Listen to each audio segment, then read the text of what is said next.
Hey guys, Neosean here. I know you get to see my face twice in 2 days. That's amazing. Today is very important to me. 2010. Actually, it was 2010. I ordered my first mixer. I started with Tractor, Native Instruments, and my first mixer was a VCI 100 by Vestax. I got onto it because of Ian Golden, and he did something called a MIDI fighter, which used arcade buttons and stuff. But he did a lot of cool stuff with the VCI 100 and did a lot of custom mapping and stuff. And it really piqued my interest. It actually made me jump on board and want to start like actually DJing. Technically, I've been messing around with music like that since high school. I used to find a couple different softwares that would allow me to mix on my computer, but I never had any hardware, never touched a CDJ, blah, blah, blah. So anyway, I got my VCI 100 on this day in 2010. So that's a 14-year anniversary. More thumbs up. I know it's corny. I'd high five you, but I can't. Anyway, so that was the birth of DJ Neosean, and thank you all for all the support over the years. Mostly my friends and family have always been really supportive, but there's been some real cool characters that come out the woodwork that I've never even met, but ended up becoming friends with over the years, just from online and people checking out mixes and stuff. Obviously, this birthed a lot of different things for me. I started getting way more into audio. Like I was already pretty much a nutcase. I started recording my own shows and stuff, like when I went out to concerts with a high MD mini disc recorder back in 06. I think I started that trend. And yeah, so from those days to now, like I just love audio, period. I love gear, I love technology, and I love being able to veg out, put my headphones on, and just make cool sounds. It's not always great. I will be the first to admit that, especially like some of my early mixes and stuff. But yeah, thank you guys for sticking around and supporting. It's been a very big part of my life and one of the biggest things to bring joy to my life. My son now is messing with Fruity Loops, and I got him a controller. It was an Akai Fire for Fruity Loops, and he's been messing with that. Obviously, like you guys have seen videos, I've upgraded my gear since 2010. I think I retired my VCI 100 2016, 2017. But it was getting old. It was a great 2-deck mixer. It was actually an awesome starter. But as time went on, the buttons were really clicky, and they just didn't. After a while, it started deteriorating. My Q button stopped kind of working. I tried to clean it up. It only worked temporarily, etc. So I switched over to Tractor Control S4 Mach 2, and I still have it. That's what I still mix with. Surprisingly, it still holds up to this day, and that's an older piece of equipment. I want to say it was dropped in 14, 15. But it was something I really wanted outside of the Pioneer realm. I mean, obviously, I would love some Pioneer gear, but I'm also not down to drop $2,000 on something that's a hobby of mine. I don't really go out to bars and stuff anymore. Like maybe a couple years after I started, when I was actually like in the circuit to some degree, but anymore, like I just like to do it for fun and just like to share stuff. It's fun. Highly recommend anybody jumping into the pool now. Software's come a long way. Even if you don't do the traditional DJ thing, there's something out there for you. You've got Ableton, you've got Logic, Cubase, all that stuff. Like, get into audio if you're interested at all. I want to say I started with Sony Acid Music I got a Sound Blaster Live card back in like 01, 2000 maybe. And it came bundled with like the free edition of Acid Music. And I ended up purchasing the full version of Acid Music. And I believe Acid Music is what rolled up into what Fruity Loops became. If it's either that or Ableton, I can't remember. I'd have to do some research, but regardless, basically all you could do is record clips and arrange clips. And it was really tedious, which a lot of people like that aspect. For me, like I'd get maybe an hour and a half into trying to compile something, and I'd have like a minute of music because I'm a perfectionist. I freak out. Like, I don't know, you would never think it by some of my mixes because I do have some slop in there, but that's something I've battled over the years too. Is I've done like an hour and a half mix that I really wanted to get out, like trying to share some new tracks that were released or things that I thought sounded cool, but then I get an hour mix out and there's like just a fraction, just a little tiny fraction of something that I didn't like, and it almost makes me not post it. But anyway, over the years I've kind of learned to put that aside. A lot of people don't hear it the way that I hear it, fortunately, question mark, but in the same breath I hear it. And so if I listen back to some of these old mixes and stuff, like I just critique the shit out of myself and I hate it. But anyway, aside from that, it's really been a fun journey for me. Getting my push this year has really kind of sparked my production wants. I've always wanted to actually make my own stuff. I've had a guitar for years. I love messing with it and stuff, but I've never been great at it. For some reason, I struggle when it comes to where my fingers lay on a string. Like, chords are hard for me sometimes, and it really boils down to practice. But for some reason, I can't keep myself on task. I got a little bit of ADD anyway. But I'll tell you what. Ever since I got this Ableton push, it's really solved that for me. And a lot of people, like, I've watched a lot of tutorials and stuff online, and a lot of Ableton push users, like, they're kind of power users, right? So they started off on Ableton, then got their push. So, like, that's how they work. Me, on the other hand, like, I've dabbled in Ableton, but again, it didn't really stick with me because I don't like just placing clips on a timeline and then arranging from there. I like live. It's probably why I'm obsessed. Everybody that actually knows me knows I've gone to summer camp for years. I love jam band music. I've been a fucking fiend for it my entire life. It really started spawning from my parents' love of classic rock and then progressive rock. And then from there, like, I kind of discovered Fish and Mo and all that on my own. And going to summer camp really, like, it magnified that by 20. And just continuing to go every year, it really changed who I was and how I felt about things and what I chased after. It's kind of interesting if I really break it down in my head, but no, I was always searching for something that I could just pick up and play and really enjoy and not have to put so much thought into it, to where I couldn't enjoy myself. Which obviously, with a guitar, like, practice will give you that. But again, I can stay on task for like an hour and a half, and then I start getting kind of bored. I'm like, okay, well, this is similar notes to what I've been playing this whole time. And then I start trying to learn my chords, and then I get sidetracked by just wanting to jam out. It's always been a catch-22. But anyway, with my push, I don't have to look at the screen. And that's what I was saying about other users. They kind of mess with the screen and their push at the same time, where since I've gotten my push, I don't look at the screen whatsoever. I look at my push screen, but I don't look at Ableton.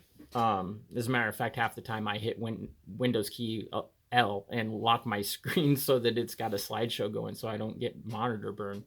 But it literally is everything that I've chased after. Unlike mixing, you know, like you're in full control. So it's not just about timing and knowing your music. Like you you lay it down for yourself, which, you know, obviously for musicians out there, like you guys are like, yo, that's obvious, Watts. But for me, it was something that I was searching for. So now that I've found it and I've kind of gained my water wings per se for it and been able to stay afloat, I've been having a ball. I wish I would have had this years ago, but I can literally fire up Ableton on my laptop, turn on my push, and just start adding instruments and go. Record all my samples on the fly. I have yet to use anybody else's samples. I always make my own clips and everything with instruments. I mean, granted, I've got a bunch of instrument packs and stuff like that, but as far as like sampling other stuff and bringing it in and using the sampler on the push, I really don't mess with that a whole lot yet. I wanted to get my footing, doing my own thing. So I've compiled 16 tracks so far. I've only let you guys see probably 3 or 4. The rest of them, it was just me practicing making beats and just doing odds and ends. They just to keep to myself. But I've got 16 projects that I've saved so far. Yesterday, that video that I posted, that was session 16. It was session 2 of my jam sessions, because that's only the second time that I've done a live jam for you guys. But outside of that, yeah, it's been a ball. And I still use my mixer. I still use Tractor. My next goal is to plug in my audio out for my push 2 from my sound card into my mixer and use it as deck D. Because how I have my mixer set up is deck A and B are obviously my play decks, and then deck C was always reserved for microphone for like ARGH pirate radio and shows like that and stuff, which works really well. I absolutely love how I set that up. That's what makes it so fun to do radio shows. Plus, some days I just like to sit down and pretend I'm a fucking radio DJ. It was something that I loved as a kid. We used to do a lot of recording of the radio, you know, on cassette tapes and stuff, and kind of do our own thing. When I was growing up, we did a lot of sleepovers. So some of my best friends, you know, we'd stay up until 2 o'clock in the morning waiting on our favorite songs. And like, we would actually have like a little mini mic that was attached to my mini boombox. And we would do our own radio shows. And that's kind of what spawned ARGH. I kind of wanted to start it for me and start it for Brendan too, because I wanted to pull him in and have him have fun. I feel like it's something that nobody really does anymore, and it was something that was a big part of my childhood. I had a lot of fun with that. Radio was a lot bigger deal back then, obviously. But anyway, ultimately, that's kind of a summary of everything that's gone down. We've created Neosean, DJ Neosean. We've created Neosean on Ableton Push. We've created ARGH Pirate Radio. And we've also got Awesome Music page, which Awesome Music for Awesome People, my group on Facebook. It started with just a few people that I knew loved music.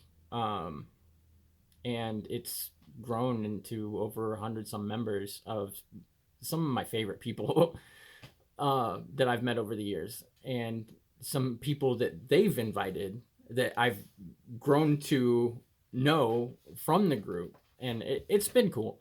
The last couple of years, it's been kind of dead. It's mostly me just posting new music and people chime in and stuff, which I really like. I wish more people posted stuff like I do, or at least a little bit like that, but it's okay. I don't mind. The only reason I don't like that I'm one of the few that actually post in there anymore is it makes me feel like I'm being selfish, or, you know, like trying to put myself on blast. And that's not the vibe that I was going for. It was more of a mutual, hey, let's toss out all this music that we found. And hopefully we can slowly get back to that. I've put a couple comments hinting that I would like to see that.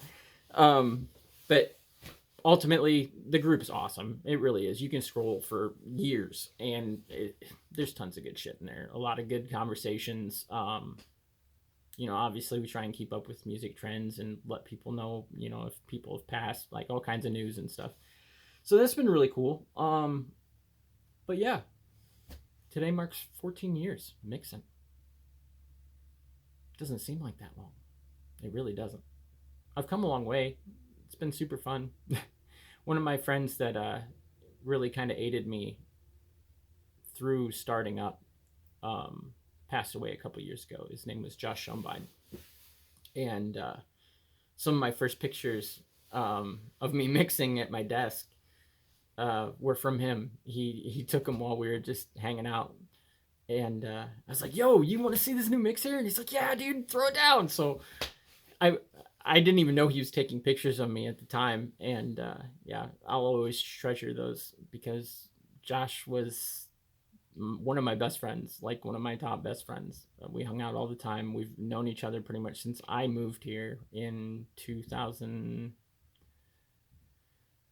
No, it wasn't even 2000. It was 1999 that I moved here. It was 98. It was 98. It was the very tail end of 98, coming into my second semester of my freshman year. And yeah, it was a real rough move for me. And Beans was one of the first people that I met. And we linked up on music and stuff. And he had this CD case that like he tried to hide from his mom and stuff. And it had like some of the coolest CDs. He had a bunch of Bob Dylan, which I'm not a huge Bob Dylan fan, but you could just tell where he was coming from and the kind of stuff he was into. He liked a lot of folkier stuff, like, you know, some Older Dead and stuff like that. But then he also like would surprise you with like a Live Fish album or something like that. And like he was a big Floyd fan, Radiohead, you know, all the staples. He really liked Flaming Lips too. But we've had some really good times together. But yeah, he pushed for me. I got started and he started messing with Tractor, and he had fun with it too. I'm not sure he gave it the time that he needed to actually be able to utilize it, but he still had fun, and it was cool because we could talk about it. That's one complaint that I've had over the last 14 years is somehow, like, I don't know many people that do stuff. Like I've got a few people, but I'm an only child. This sounds really dumb, but I'm an only child. So like I had no one to feed off of. Like everything that I've learned has been from scratch or research on my own. And in some ways I'm really proud of that, but in others, like it kind of sucks because like it's always cool to find something like an apprenticeship of someone that like really knows what they're doing. Like I feel like I could have knocked out like 5 years of experience, like if I knew someone and could have like mentored with. But it's just not super common. The Peoria scene kind of died out, like especially in the last 5-10 years. COVID happened and all that shit. So things are just weird, but if you guys have ever wondered why it doesn't seem like I progress, that's one of the reasons, or at least progress the way that I probably should be after 14 years. But I also get busy. You know, I had Brendan. Brendan just turned 18 this year. A lot of things in life have happened. And when that happens to me, like I'm kind of a sensitive person. So like if my mood's not there, I can't mix. Like I don't even touch my mixer.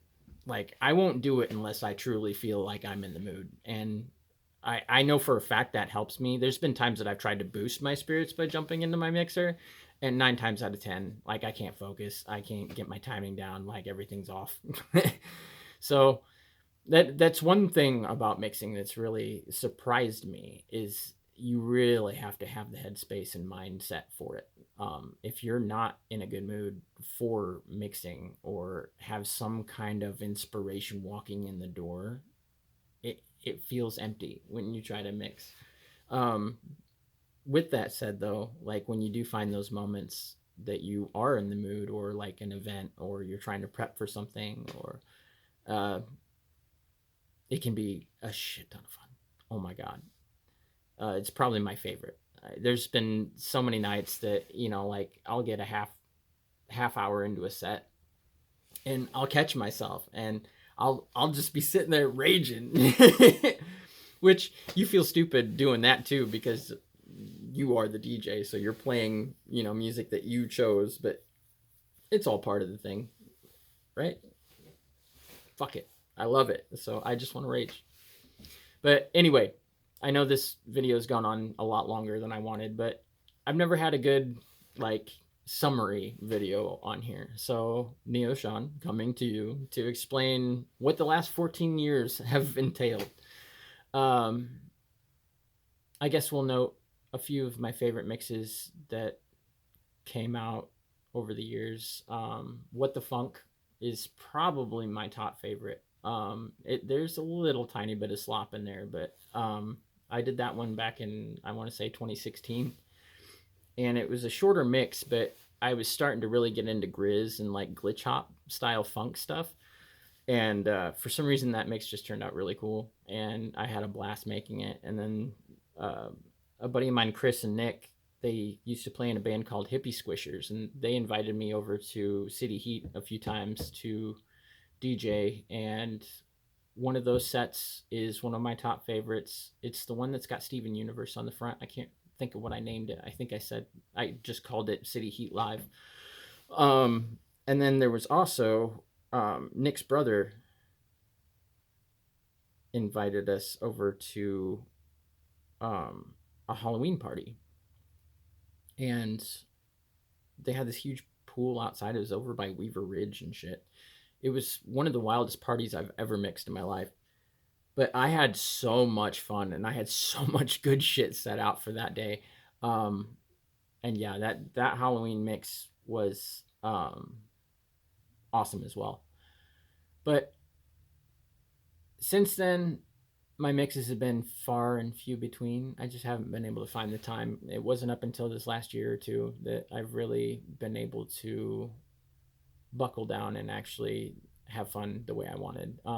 My number one problem was I was using an older laptop for my older stuff, and it took a shit a couple years ago, and I ended up upgrading and finally getting a good laptop. And actually, the first couple times that I mixed with Chris at City Heat, I didn't have my own laptop anymore, and I was using other people's. And actually he got mad at me one night because he's like, dude, you got to get your own gear. And I was like, I have my own gear, I just don't have a laptop. And you know, like, Brendan was still younger and stuff. Like, my money priorities were just not for DJ gear or a laptop at that time. It was to take care of myself and B.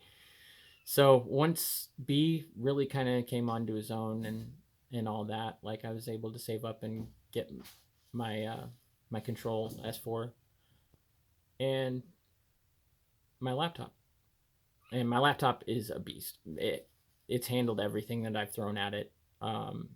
It's got a 9750 i7 and 32 gigs of RAM, an RTX 2060, and a 1 gig NVMe, 2 gig solid state, and it's just been a beast of a laptop. It was a Dell G5 that I found on eBay for relatively cheap for what's in it, and I've upgraded it. You know, that's why it's got 32 gigs of RAM now and all the good internals. But when I first got it, it still had an NVMe. It just didn't have, it had like a 5400 regular hard drive. And yeah, but it was a Dell G5, which are known to be basic entry-level gaming laptops. But for the price point, I was like, well, shit, I know enough about computers. I can make this my bitch. And still to this day, it does everything I need it to. Ableton opens within 8 seconds, which I have no quarrel with. My old hard drive, the 5400 platter base, it took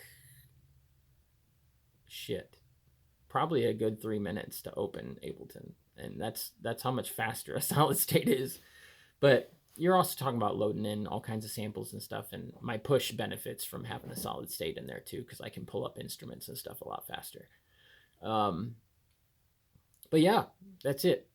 World of Neosean in 14 years. But hopefully you guys keep checking out the page. I'll keep trying to put stuff up here and there. I owe you guys a couple mixes. If you know, you know. That never came out. I tried to record it twice and it wasn't up to my standards. So eventually I'll get that out. You'll know it when you see it. It's got basically Mickey, hipster Mickey with a beach scene.